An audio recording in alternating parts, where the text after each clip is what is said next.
And now that the court has given its verdict, what message should Nigerians expect of the renewed hope agenda? Well, Daniel has come to judgment. Today is a great day for Nigeria.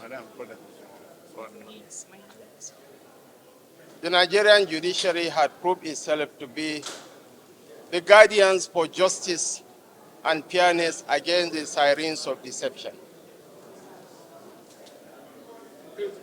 It's a battle between the will of the people and the forces of misinformation and disinformation. But democracy has finally triumphed. Like the bird phoenix, it rises from the ashes, resolute and unyielding. And in this age of information, discernment is our greatest armor, and unity is our strongest force. Remember, ladies and gentlemen,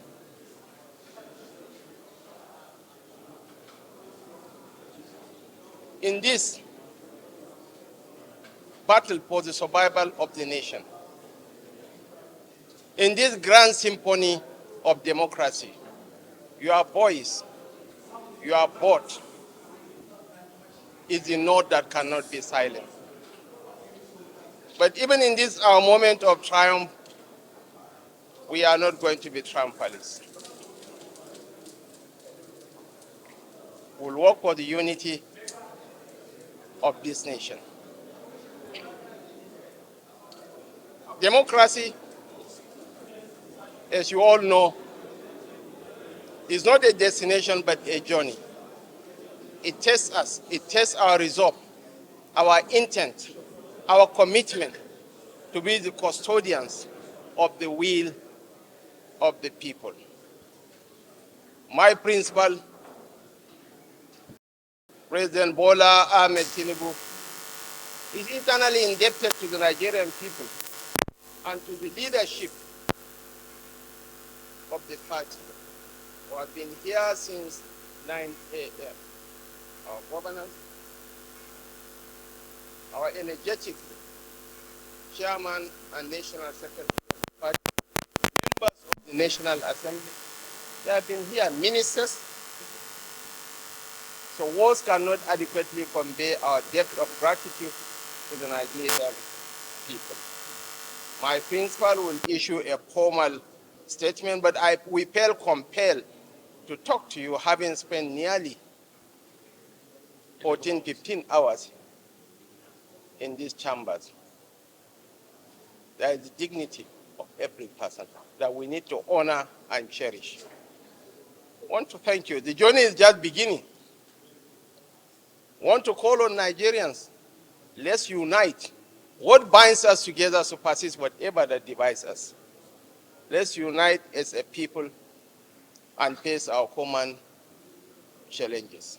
As I have always said, the trajectory of global growth is facing Africa and Nigeria,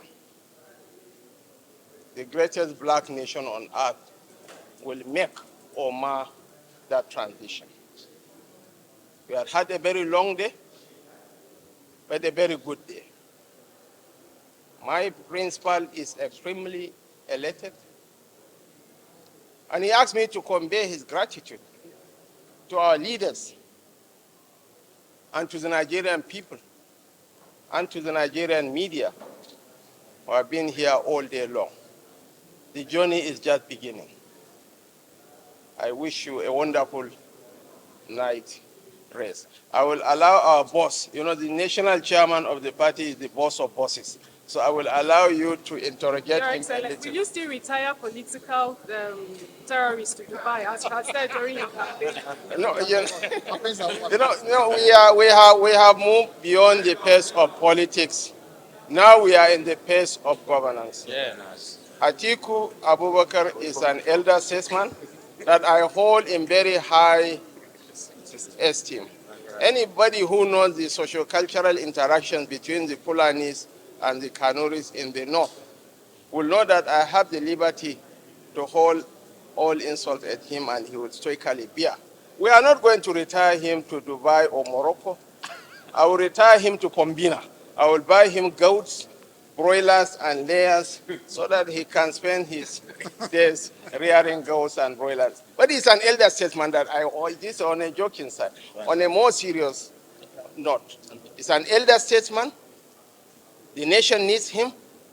Experience is not something that you can buy in the marketplace. We'll tap into his wealth of experience and exposure to catapult the nation to a higher pedestal. Politics is over. Governance is now in full steam. For all those that I might have offended by my utterances, I'm sorry, but politics is a game of nerves, not of emotions. Politics, where you have to throw jibes.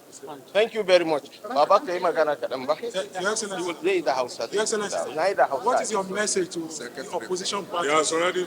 No, national chairman. National chairman. It's okay. It's okay.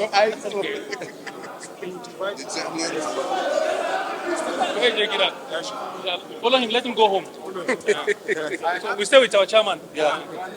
Hausa. Let me stand. Okay, yes, okay. Go. Bless you.